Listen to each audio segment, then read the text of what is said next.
Hey, Bert, come on out and meet all these nice people, please. Oh, all right. We really can't blame you. You see, Bert is a very, very careful fellow. When there's danger, this is the way he keeps from being hurt. Sometimes it even saves his life. That's why these children are practicing to duck and cover just as you do in your school. We all know the atomic bomb is very dangerous. Since it may be used against us, we must get ready for it, just as we are ready for many other dangers that are around us all the time. Ready for a new danger, the atomic bomb. First, you have to know what happens when an atomic bomb explodes. You will know when it comes. We hope it never comes, but we must get ready. It looks something like this. There is a bright flash, brighter than the sun, brighter than anything you've ever seen. If you were not ready and did not know what to do, it could hurt you in different ways. It could knock you down hard or throw you against a tree or a wall. It is such a big explosion, it can smash in buildings and knock signboards over and break windows all over town. But if you duck and cover like Bert, you will be much safer. You know how bad sunburn can feel. The atomic bomb flash could burn you worse than a terrible sunburn, especially where you're not covered. Now, you and I don't have shells to crawl into like Bert the turtle, so we have to cover up in our own way. First, you duck, and then you cover. And very tightly, you cover the back of your neck and your face. Duck and cover underneath a table or desk or anything else close by. In Betty's school, to take care of ourselves, the bomb might explode when there are no grown-ups near. Paul and Patty know this, and they're always ready to take care of themselves. Here they are on their way to school on a beautiful spring day. But no matter where they go or what they do, they always try to remember what to do if the atom bomb explodes right then. It's a bomb. Duck and cover. Paul and Patty know what to do. Paul covered the back of his head so that he wouldn't be burned, and Patty covered herself with the coat she was carrying. They knew how to duck and cover. They acted right away when the flash came. Tony going to his Cub Scout meeting. Tony knows the bomb can explode any time of the year, day or night. He is ready for it. Duck and cover. Attaboy, Tony. That flash means act fast. Because here, in fact, is the answer to a dream as old as man himself. A giant of limitless power at man's command. And where was it science found that giant? In the atom, a particle so infinitely small that it takes over 100 billion. Other millions and quadrillions of atoms are the tiny building blocks which make up everything in the world. Ships and shoes and sealing wax and cabbages and kings. Although no one has ever seen an atom, the free world faced a war for survival. It was little wonder the first thought was a weapon. But how to obtain enough material for even a single bomb? Only a small fraction of natural uranium is the U-235 isotope, which will fission in a chain reaction. And to separate enough U-235 quickly enough seemed all but impossible. But the impossible became reality as industry, labor, science, and the military combined their efforts to build Oak Ridge, where enough U-235 was separated to build the first atomic bomb. Truly, the superpower which man has released from within the atom's heart is not one, but many giants. One is the warrior, the destroyer. Another is the engineer, seeking to provide vast quantities of energy to run the world's machines. Another is the farmer, helping to better feed tomorrow's world. Still another is the healer, helping to diagnose and cure the sick. And the last is the research worker, working on in the fields of pure science to reveal more of the mysteries of the universe. But all are within man's power, subject to his command. On man's wisdom, on his firmness in the use of that power, depends now the future of his children and his children's children in the new world of the atomic age.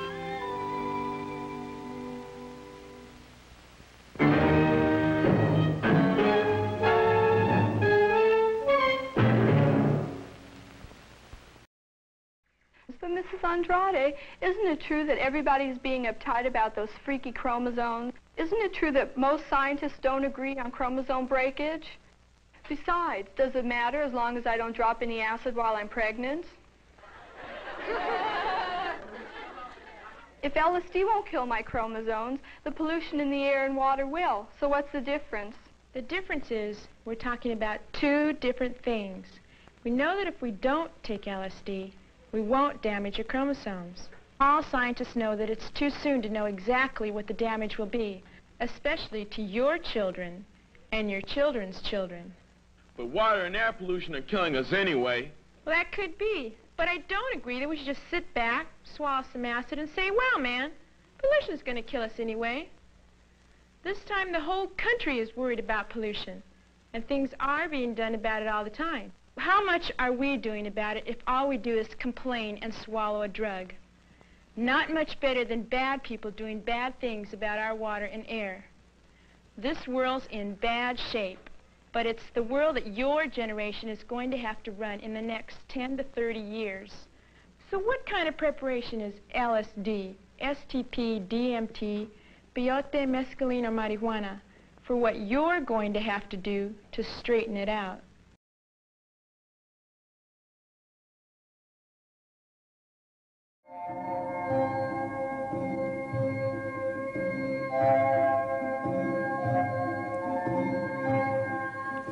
The rise in world population will also mean that men will live in domed communities on the ice caps.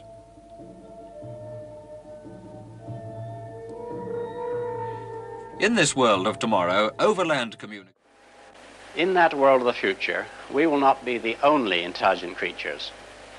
One of the coming techniques will be what we might call bioengineering, the development of intelligent and useful servants among the other animals on this planet, particularly the great apes and in the oceans, the dolphins and whales.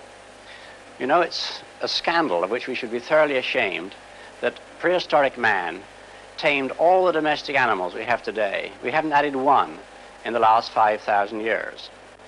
It's about time we did so, and with our present knowledge of animal psychology and genetics, we could certainly solve the servant problem with the help of the monkey kingdom. Of course, eventually our super chimpanzees would start forming trade unions and we'd be right back where we started.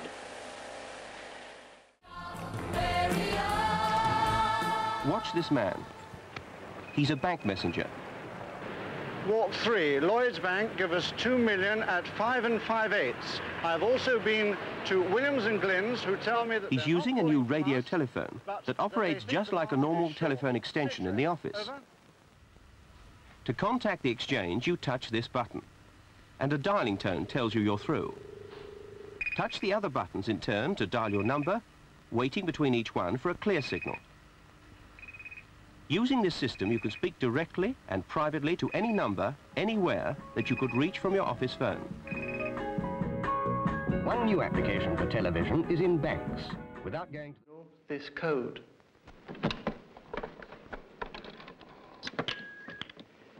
We're connected on channel and the computer knows that we're here. And so we log in.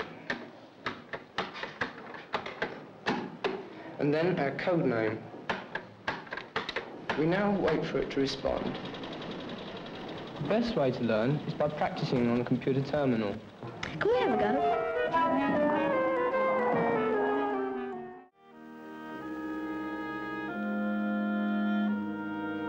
Britain is in the hands of revolutionaries. People are at grips with new ideas, beating out a new society. There's never been such a feeling of change.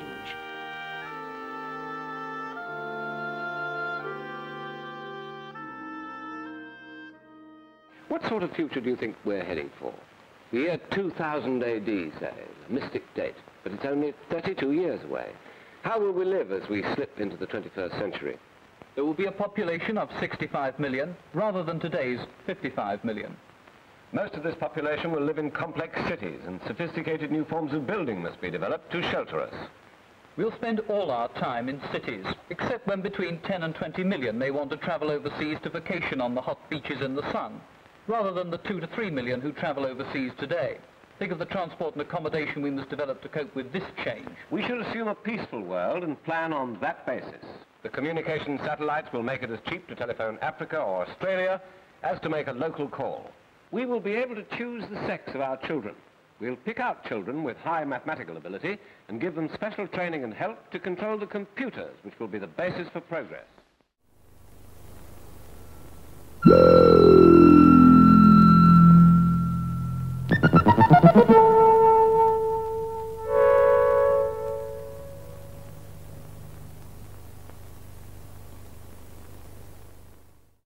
If there is no solid cover, lie flat in a ditch or a hole and cover your head, face and hands as fast as you can with some of your clothes. If you hear the fallout warning,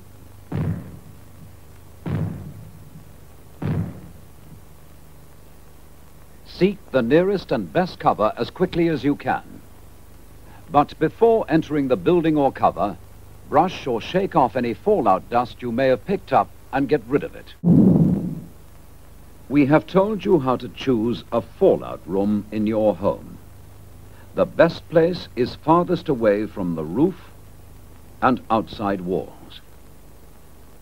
Your fallout room will protect you, but you will make it even safer by strengthening a small part of it. This part will be your inner refuge during the worst of the attack. Making a refuge is not difficult. The main things you will need are shovel, boxes, cartons or large plastic bags, earth or sand. Start collecting them now. These things may also come in handy.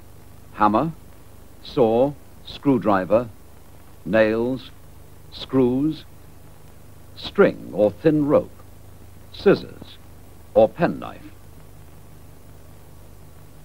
One idea is to make a lean-to of wood, resting against an inside wall. Strong boards or doors taken from their hinges are quite good. Stop them slipping down the wall by fixing them to the floor with a strip of wood, like this.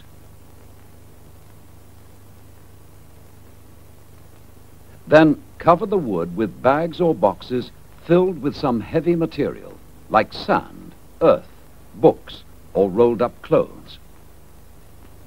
Don't forget to fix the bags and boxes so that they don't slip off. Across the two open ends of your refuge, you should make thick walls of bags and boxes of earth or sand, or heavy furniture packed tightly with heavy material. Don't forget to leave an easy way into and out of your refuge. Next, a cupboard under the stairs. That is another good place for a refuge. Put boxes of earth or sand on the stairs and along the walls of the cupboard, like this.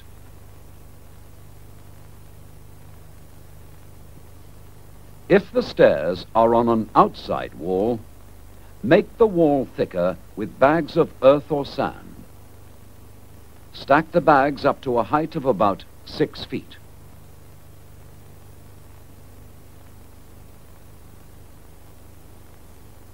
Here is another idea. Use tables, if they are strong and large enough for you and your family to shelter beneath.